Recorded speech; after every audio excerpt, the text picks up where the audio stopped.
So if Trump is determined to secure American dominance over the American Western Hemisphere, should countries like Brazil or Cuba or Venezuela be worried? They do have every right or every interest to be worried. So the best solution for them is literally to ally with China or to integrate with China in terms of economy, in terms of supply chain, in terms of diplomacy, and then maybe in terms of certain like joint military exercises or not military alliance, but sort of military or defense cooperations. Form a bloc with China. I think that would be the good choice for them. Like seriously, now it's the time to choose side.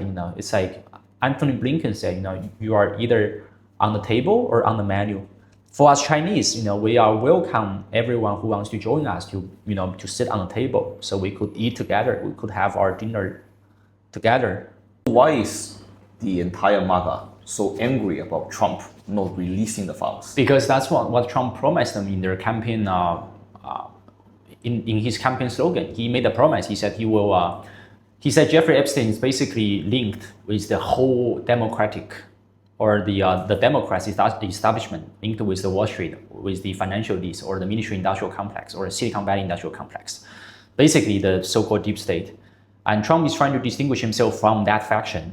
So that's why he made the promise. He's saying that to his voters, like, okay, I will release the file once, once I become president. But actually, we could see that there's no difference between like Republican establishment or like Democrats establishment. And they are all in the same family. They are all in the same like varsity team, all right, in the same basketball or football team, okay? And now we could see the institutional or fundamental or the foundational flaws of the American economic system. Senator John McCain, the guy, I think he passed away some years ago. He used to make a joke about the Russian Federation. He said Russia is not a country, it's not a state. It's basically a giant gas station, camouflaged or packaged itself as a state or as a civilization. But United States is actually the same. If they think that's what the Russia is, United States, it's literally a giant corporation. And it's like a giant British East India company, I would just say this. It's like a giant British East India company. Or it's like a giant Wall Street packaged as a country. Seriously. Well, I think my analogy about Wall Street isn't like categorical. I think America is just literally a giant capitalist corporation camouflaged or packaged as a country, as a civilizational state, because it's like within that giant corporation, they have like finance faction, so that's the Wall Street, and then they have the digital tech faction, and that's the Silicon Valley. Then they have the like the defense manufacturer faction, and that's the military industrial complex, and all these factions. Still, it's a giant corporation. What I mean is that unlike we Asians or we East Asians, we more clean towards respect the institutional or the political institutions as the supreme power, right? We respect our political leaders as the supreme leader, as the the ultimate power, the ultimate force in our nations or in our political entities. But in the West, especially in the United States, I think they respect money. Like money, literally the financial interest or the monetary interest is literally the very foundation of their governing institutions. It's like everything, no matter you are Trump or whoever, even though you are sort of like a political and semi-religious figure like Trump. Trump is like a pope figure right now, right? So because of his significance within these MAGA voters or a lot of people in the West, still he has to subjugate, he has to bow down to the financial interest, because as I said, the entire Western political system, I think, is subjugated or is subordinate to the superior financial interest, to the ultimate financial interest. I think that's the issue here. And the other thing about Jeffrey Epstein file, which I did dig very deeply into the life about that guy, is actually kind of funny. I think the fundamental issue about that guy, people were all like, oh, he did some sexual assault, okay? Well, I think obviously sexual assault, especially sexual harassment towards like underage people, underage females, I think that's a huge crime, okay? That's like a crime against humanity, which, we should all oppose that. But I think if people are only concerned about his sexual harassment stories or those sexual scandals linking like other politicians, like Bill Clinton, I think that's very superficial. I think there is one institutional or one structural, very foundational flaws of the Western political system, especially the political system of the United States. And I think people fail to discover or fail to unmask from Jeffrey Epstein issue. Basically, I think how Jeffrey Epstein got rich. The guy was just a high school teacher, actually. He was a college dropout. Then he disqualified to be a high school teacher, but somehow, with certain like connections, so he got in his job as a high school teacher. Then he got into the Bear Stearns, one of the American investment banking giants before it collapsed after a 2008 financial crisis. Epstein was doing like money laundering. He was literally doing the money laundering or the tax evasion, things like that for his very wealthy clients at the Wall Street. Then later he was involved in the interest or I think it's a huge interest web of the arms dealers, Pentagon, the U.S. defense establishment, and also the defense establishment of the United Kingdom, Western nations, Israel included. Then he was involved in the intelligence networks. He was sort of like a freelance assets working for the Western intelligence. God knows, maybe CIA and Israel Mossad and all the other ones. Okay, and I think one case was about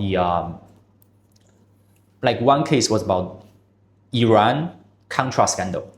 Iran Contra scandal was basically that CIA or the United States defense establishment, they want to support the arms, they want to support insurgency that was happening in Nicaragua, okay, against the legitimate government back then of Nicaragua.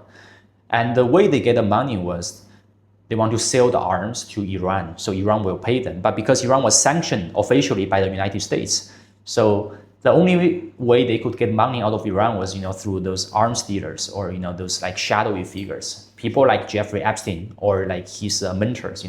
He actually had a large British mentor. The guy was also an arms dealer. Okay, I think that's how he got into the business. The thing, what I'm trying to say here is that, okay, I'm a Chinese, so obviously I don't agree with the foreign policy objectives or the foreign policy method of the United States government. Of course, I don't. Right? It's like.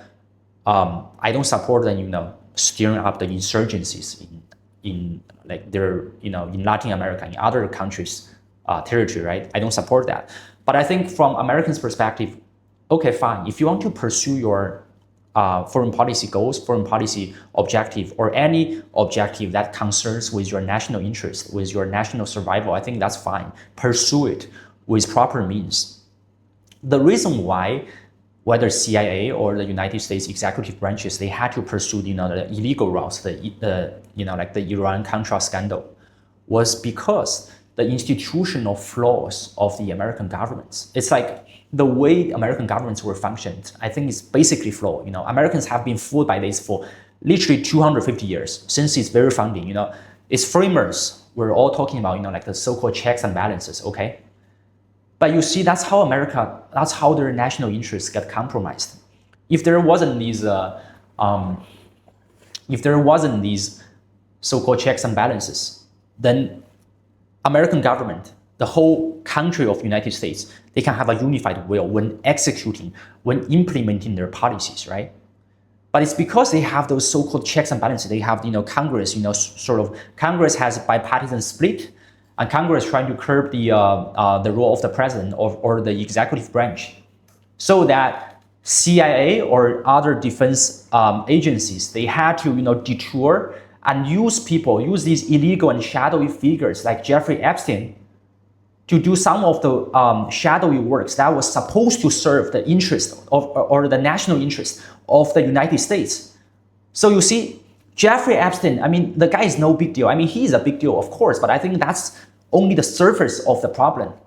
Deep down is that why does the US government cannot execute the will, which it has? And that will was supposed to serve the interest and serve the survival of the American nation, of the entire American people. Why couldn't that US government just, use the official channel to do what they had to do? It was because, those Congress which is very delusional, right? And Americans, they always price that. Their media price that. No, you see why China today, in terms of the comprehensive national strength, I bet 100%, China is like way more and way stronger than the United States, because we have an effective government. It's like whenever our government has decided on the consensus that, okay, here's a policy which we should conduct, whether the foreign policy or domestic economic policies that will serve the overall well-being, the overall interest of the Chinese nation, then we will just start to roll out the execution plans, and we will just down to earth and get to it, right?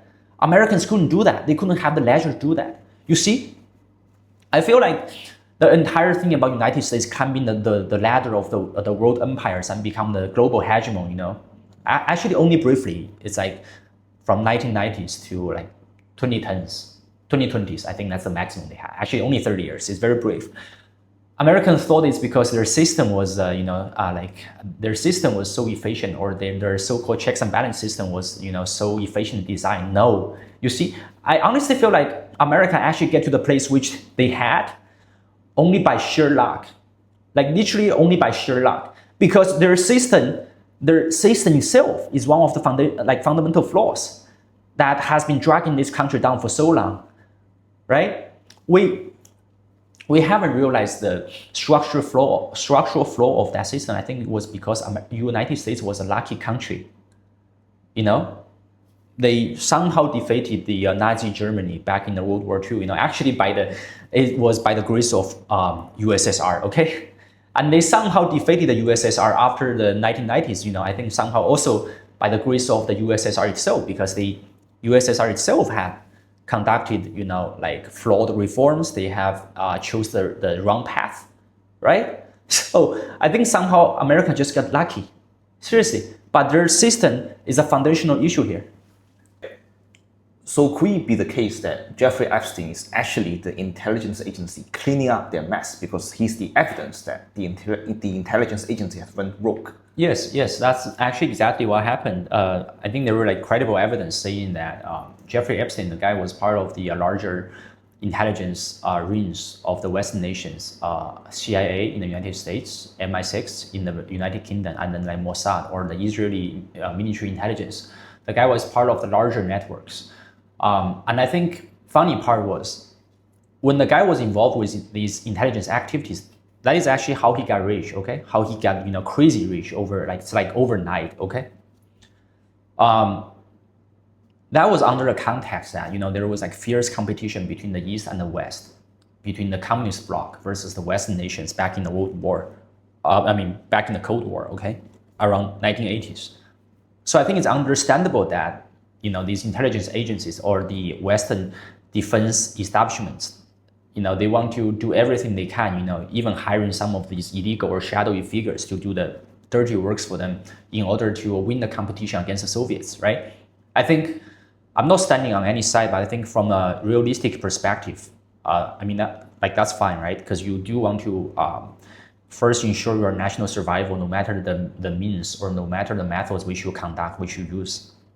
But the thing that funny was it was okay, it was acceptable to have people like Epstein back in the 80s when the Cold War was still going on, right? But then suddenly in the 1991, I bet even most of the Americans, they've never expected that. The Soviet Union just collapsed overnight. Okay, the Berlin Wall just fell in 1989, then 1991, there was split of the whole Soviet Union. That's gone.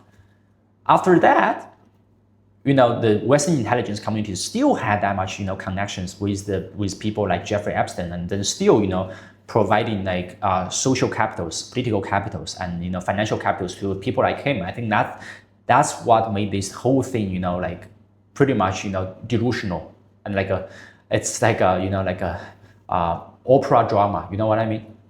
I think that's where things get out of the control, right? Because with that much money, with that much supports, with that much resources from these defense establishments in the West, the mission of people like Epstein wasn't to confront their national survival threats, which was the Soviet Union, anymore. Then the guy used that money to channel, politicians or other significant or influential figures, even some of the spiritual figures. So basically the mission or the aim of that guy was like transition from matters of civilizational survival into maximize the power, maximize the influence at any means possible. And it used to be, back in the Cold War, the maximizing your power and influence was only the means, and the ends was to make sure that your country or your Western civilization would survive against the Soviet threats, right? Now, maximizing the power and influence becomes not the means, becomes the ends itself.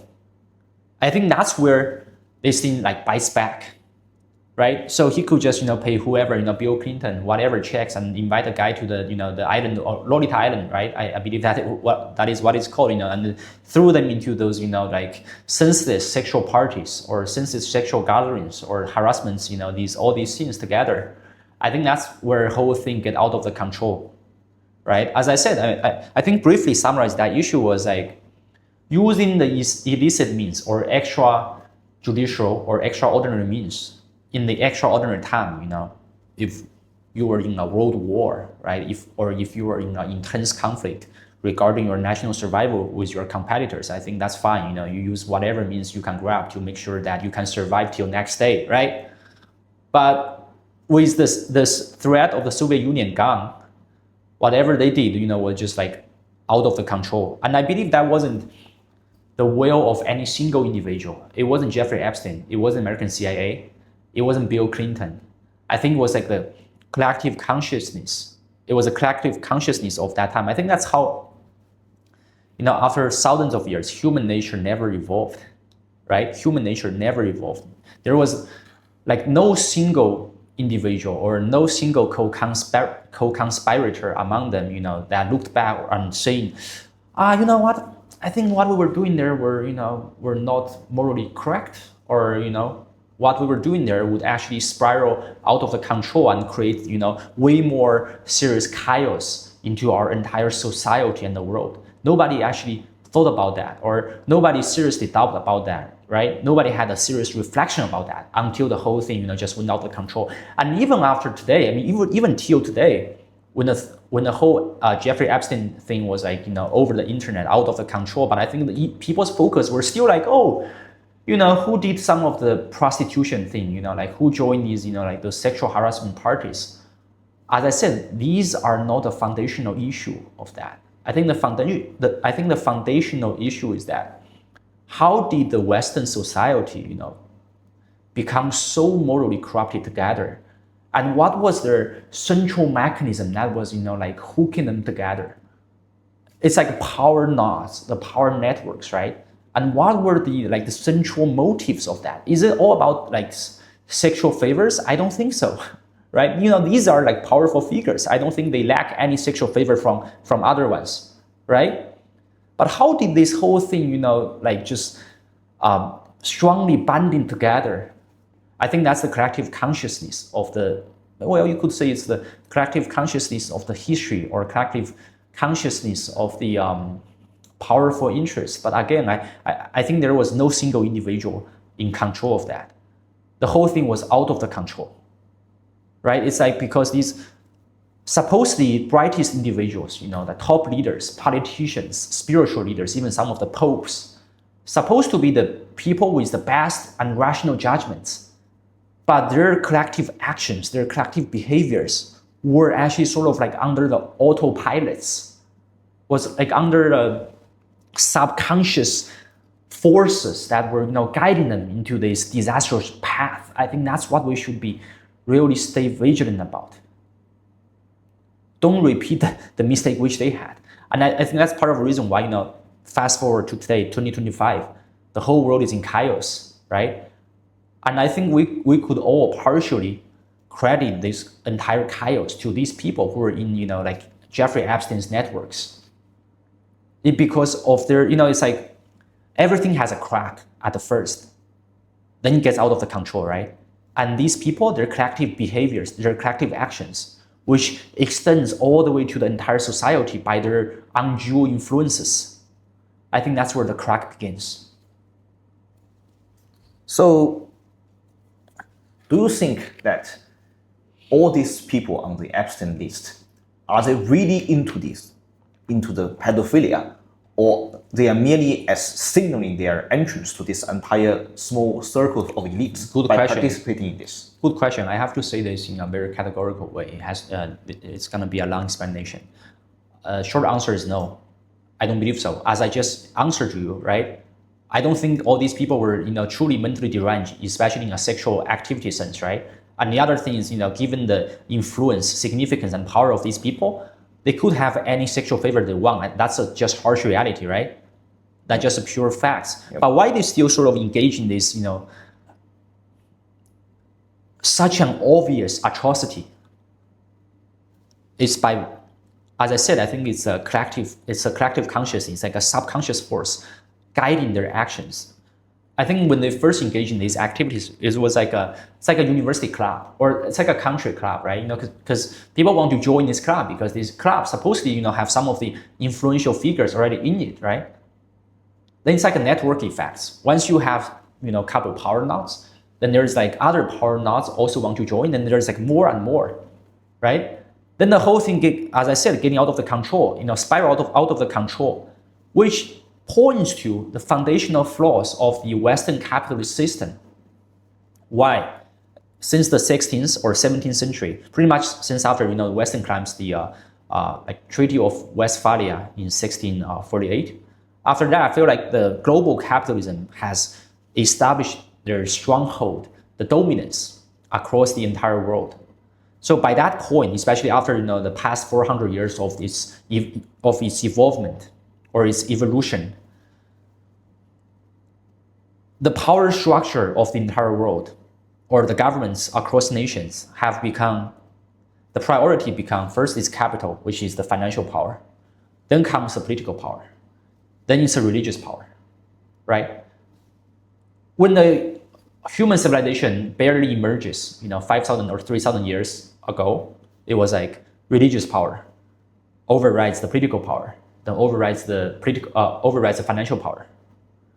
But now that order has been totally reversed. It's like financial power overrides everything. That's why every country is every country is eager to report, okay, how much GDP growth we have, what's the growth forecast for next year, right? Everything is literally revolved around money, money, and money.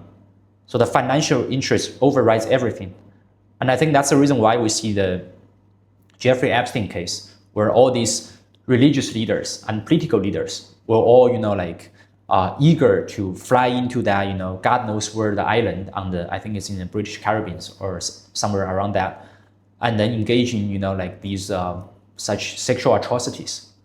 It wasn't because, these people were born to be, sexual harassers. I believe that they were not. At least I think a bunch of them were not, right? But why would they, engage in that? Because they were all, subconsciously joined by the power of the financial interest. I think that's how I've been always saying, 2025, the whole world has to reform now. We literally have to get rid of this power structure that money overrides everything. You can't let the money override the political power. That is very scary, because the ultimate aims of the political power and the political institutions is trying to allocate the resources in the most humane way, or in the most balanced way that could serve the majority of the population within your country, at the best degree possible, right? But that's not the logic of the financial power. The logic of financial power is to amass the individual wealth at any means possible and using any methods possible, regardless of the methods. And that is very horrible. And actually, the reason why we had World War I and World War II, I think, was also largely hooked on that idea that because the financial interest overrides everything, so that these Western nations, they had to fight with each other in order to grasp the last inch of the financial interest they could get a hold of. Even the reason why they were trying to grab some lands out of the other nations was because they see the land as the factor of production in the capitalist system. So they were not trying to grab more lands. They were literally just trying to grab more factors of production so they could boost their economy and have the so-called economic growth, which again centers around money. But these growth, they don't serve the majority of the people. And quite the opposite. You've seen the huge income gap or the huge social and economic inequality in those Western nations right now, God knows how many millions of Americans are homeless today, right? Do you think the American empire, by maximizing the power of itself, is actually maximizing the welfare of its people? No, that's quite the opposite, right? We've seen that.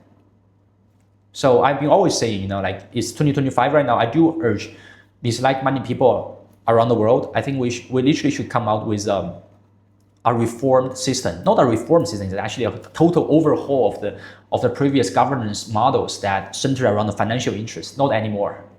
The whole capitalist system, we either have to ditch it entirely, or we have to come up with a brand new version that, as I said, the political power has to override the financial power, the financial interest. And the political power, the very purpose of the political power to exist or to function properly is to do the balanced resource allocation and serve the interest of most of the people.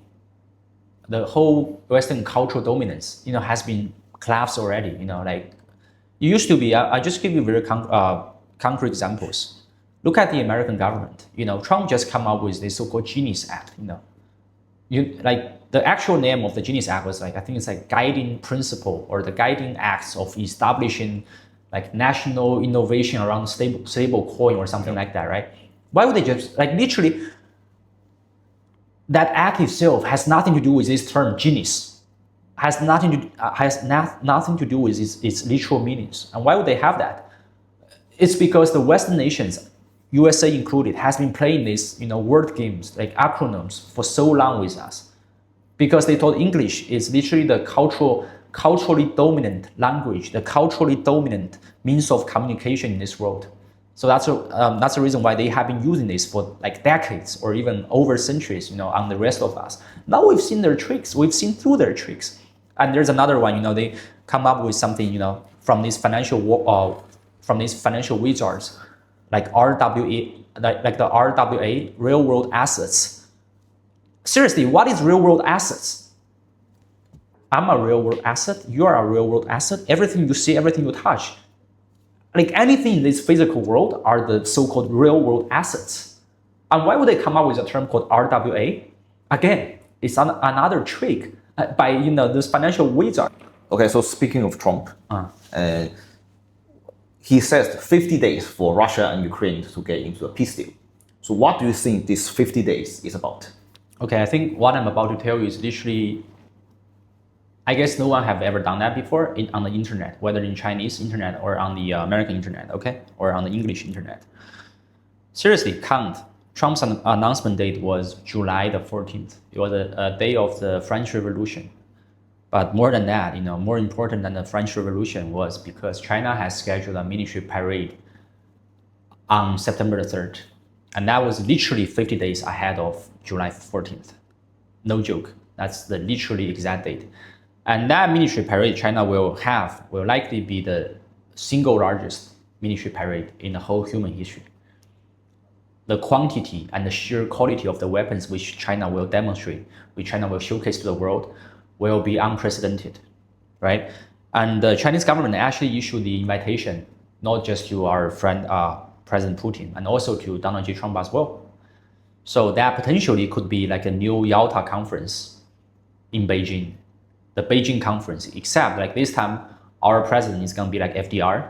Well, maybe Putin is Joseph Stalin, and Trump is going to be another Winston Churchill. Well, they have the same body size, I assume. They have the same physical size. But anyway, I think that's what this whole thing is about. So Trump was pressuring Russia to stop the Ukrainian wars, I think as a precondition signal to both China and Russia that, okay, if you guys want to have this conference, to carve out the new world order, to carve out our respective territory of influence, our respective sphere of influence, then you guys have to, put pressure on Russia and stop the Ukrainian war first.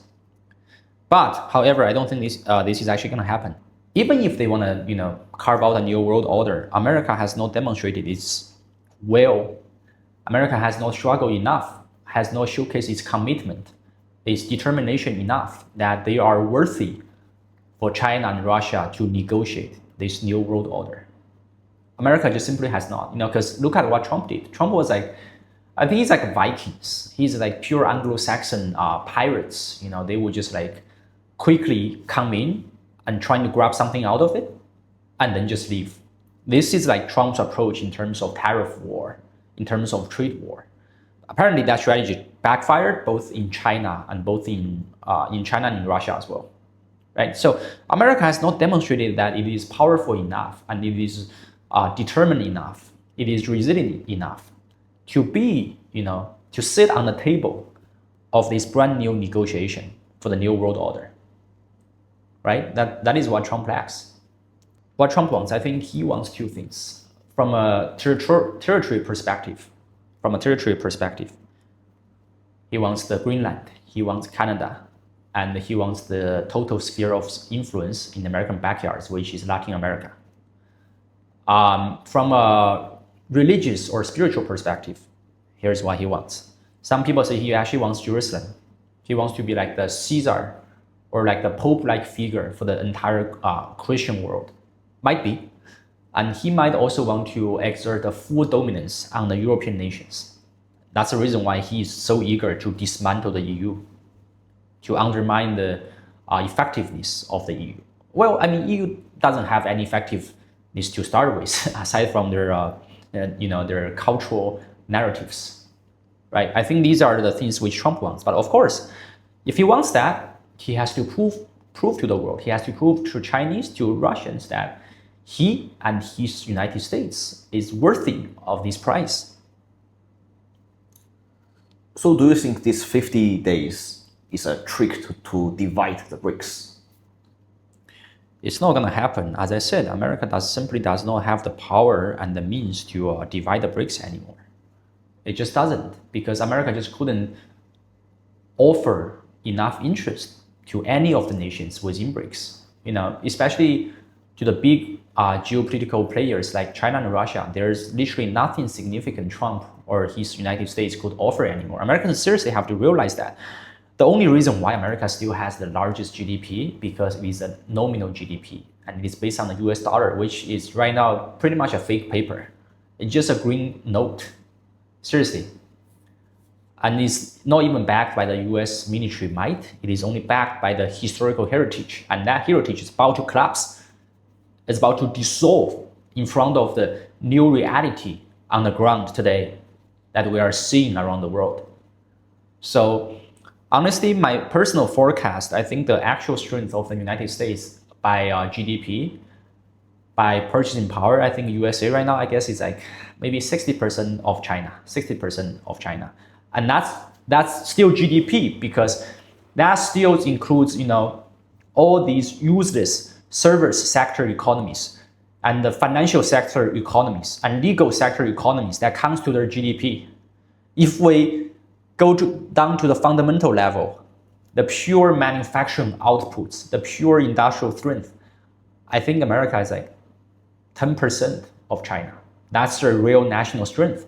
Then compound with another factor, which is the effectiveness of the government.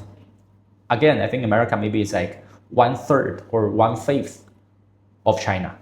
So if you times these two factors together, the actual national strength of the United States might be only 5% of China's. The only reason why America is sort of still acting, like the big boss, like the number one in the world, is because their so-called soft power or their cultural heritage. Of course, the cultural heritage can last longer than your actual strength. But as the time goes by, as your strength fractures and as other people perceives that your strength fractures, your soft power will also decline, not gradually, but suddenly. So it's like today we are still seeing America, we're sort of afloat in the world community. But maybe the other day, the next week, the whole credibility of the United States as a global hegemon will just collapse overnight. Okay. So if Trump is determined to secure American dominance over the American Western Hemisphere, should countries like Brazil or Cuba or Venezuela be worried? They do have every right or every interest to be worried. So the best solution for them is literally to ally with China or to integrate with China in terms of economy, in terms of supply chain, in terms of diplomacy, and then maybe in terms of certain like joint military exercises, or not military alliance, but sort of military or defense cooperations, form a bloc with China. I think that would be the good choice for them. Like seriously, they now it's the time to choose side. It's like Anthony Blinken said, you are either on the table or on the menu. For us Chinese, we are welcome everyone who wants to join us to sit on the table, so we could eat together, we could have our dinner together. So do you think a grand bargain will eventually arrive within the Trump's term? I think first of all, it depends on like how many years Trump can last, right? If he will get ousted by physical means, or by electoral means, or by legal means, who knows? If he can only last for another 1 or 2 years, then maybe no, there is no grand bargain. But I think if he actually lasts long enough, if he could consolidate power in the United States, then maybe there will be a grand bargain. But I think we have to see what's the condition, what's the bargaining clauses he could provide or he could offer to us, right? One thing is America has to accept its decline. Like that's for sure. Like the entire West, it's just coming down. It's just going down. I think that like there's no way around. Seriously, there is no way around. I think the United States is the only Western nation that could reverse its fortune, but not in a global scale, but in a national scale. So America could still rebuild itself, but its influence will stop at its own border, within its own territory. I think that's the best deal America could reach, and I think that's also something which J.DVance is sort of channeling about. He's a funny guy. I think as a Chinese, I would urge my Chinese friends, my fellow Chinese citizens, I think, to look at J.DVance in another lens. The guy once said we are all Chinese peasants, right? So we get very pissed off. I think that's totally unnecessary. I mean, to some extent, J.DVance is like us. It's like us Chinese. The guy was born in an industrial town in Ohio. He literally come from a very backward background. Okay, so he knows the suffering of these people in the bottom. He knows it very well, and I think the mere reason why he was bashing us Chinese as peasants was because he was angry about the status quo of his nation, right? And actually, J.DVance wants exactly the same that most of the Chinese wants. He wants America to be an industrialized, prosperous nation, where the industrial workers or the most of the common people could have a proper living and could live with dignity. And he wants that financial interests will be out of the people's daily lives, right? And he wants America to stop these unnecessary foreign entanglements in the West, especially with European Union. God knows what's their foreign policy objectives, right? So I think we Chinese, we should sort of see J.DVance as he's not a bad kid, but J.DVance is still like psychologically compared with us Chinese, he's still a child, okay? He's just an angry child. But this child can be appeased, and he can learn from us. Seriously, think about this. If J.DVance wants to reindustrialize America, China is the only nation that can provide a playbook for him to do so, right? So I think we Chinese should sort of don't look at that guy as so antagonistic.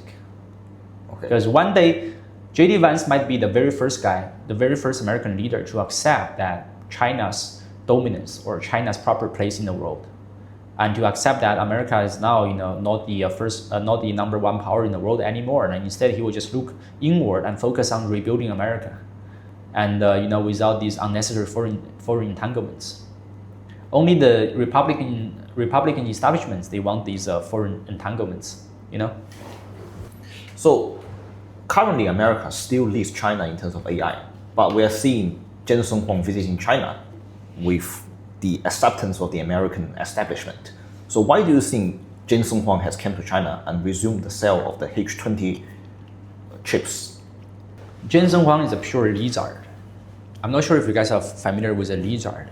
The lizard, as a proper creature in the natural world, he can change the skin colors whenever the external environments change.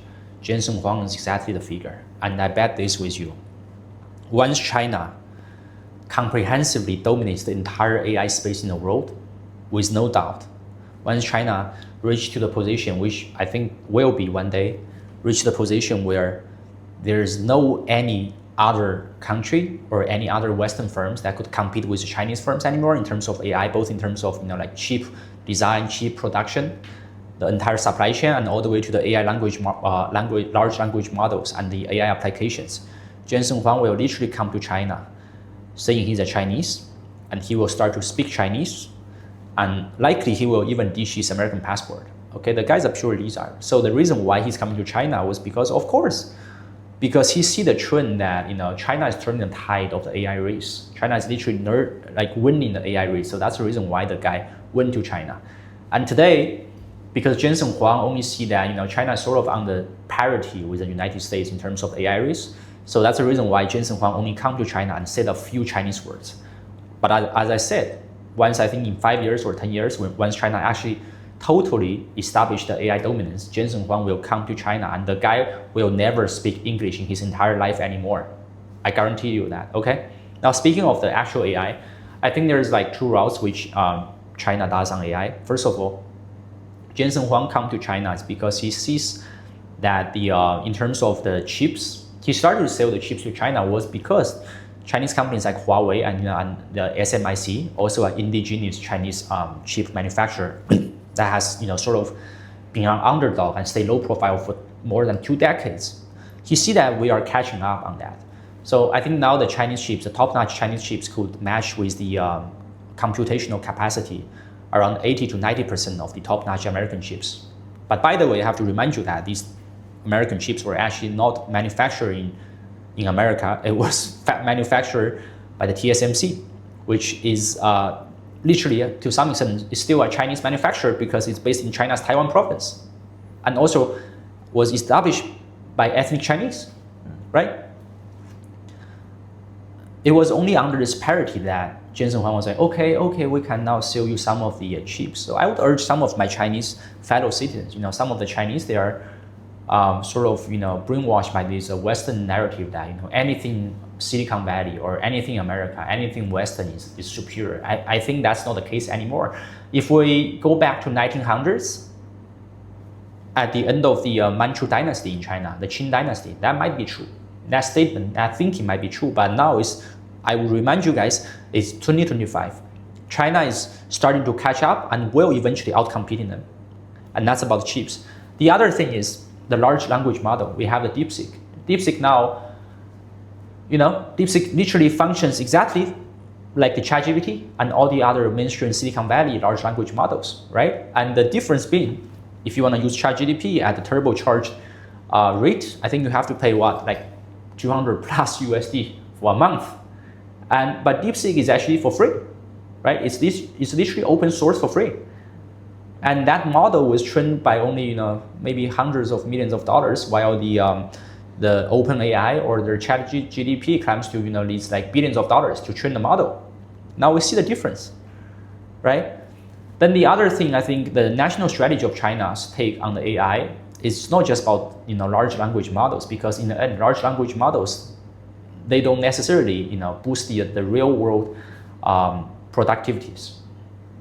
China now considers the digital assets, the data as a factor of production, and China is using its entire strong supply chain to fully back that, all the way from like the chip making, the chip manufacturing, and then to like data centers, and then to the lithium graphene machines, all these things that are connected with that. And China is trying to use the AI to massively apply into the industrial usage, into the social scale usage, not just in those virtual space like large language models. I think that is a space, that is a realm which the America could never catch up, nor could ever dream of, because I think at the end of the day, because America has no industrial capacity.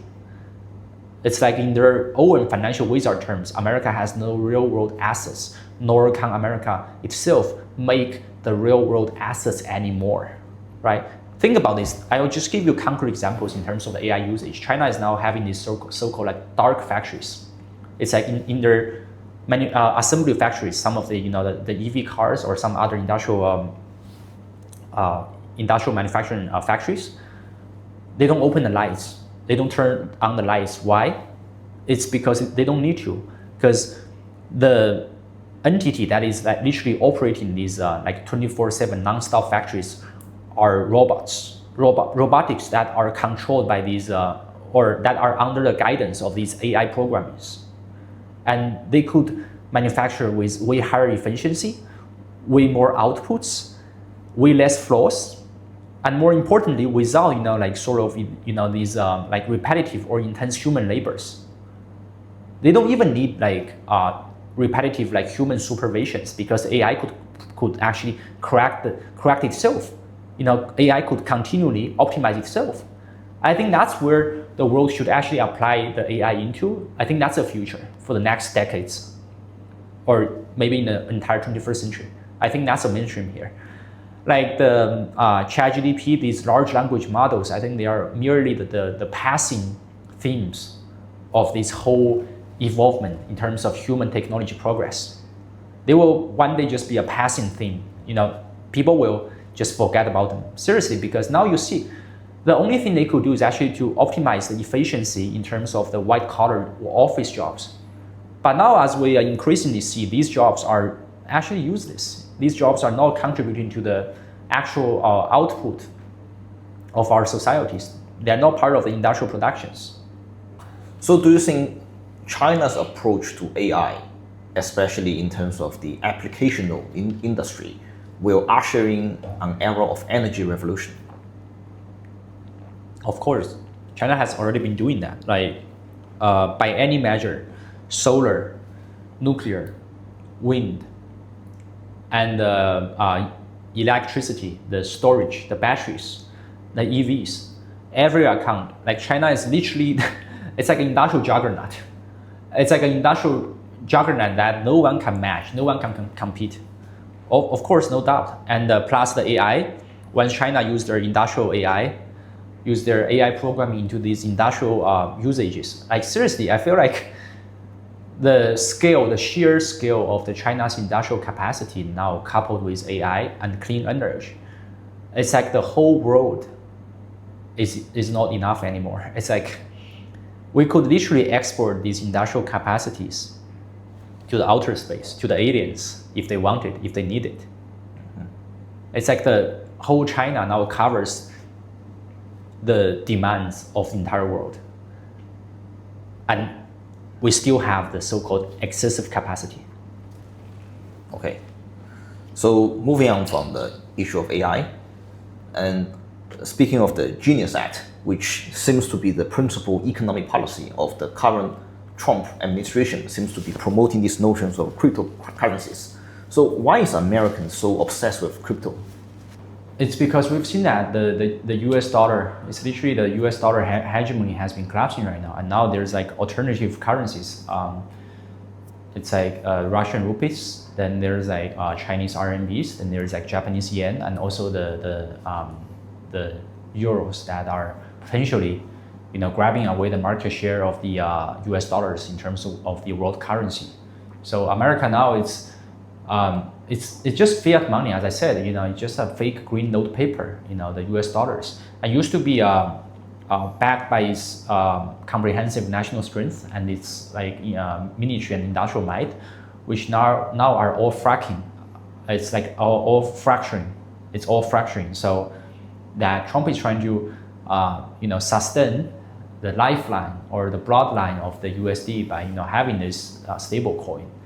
But of course, now we could see as the value of the USD actually goes down, I think the stable coin will also lose its credibility or also lose its legitimacy. I think that's just like, it's pure financial wizard. Think about this.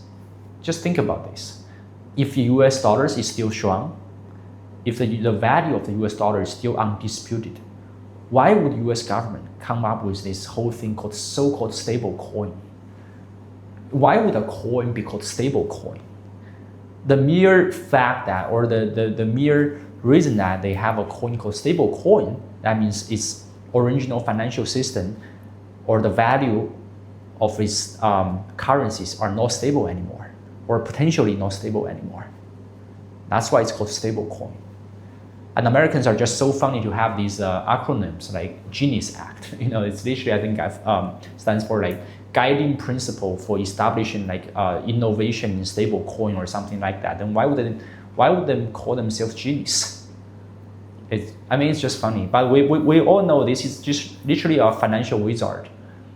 I think stable coin, just like Bitcoin, is financial wizard. Even though that thing is like backed by the U.S. dollar, once the value of the U.S. dollar collapses, that coin will also collapse.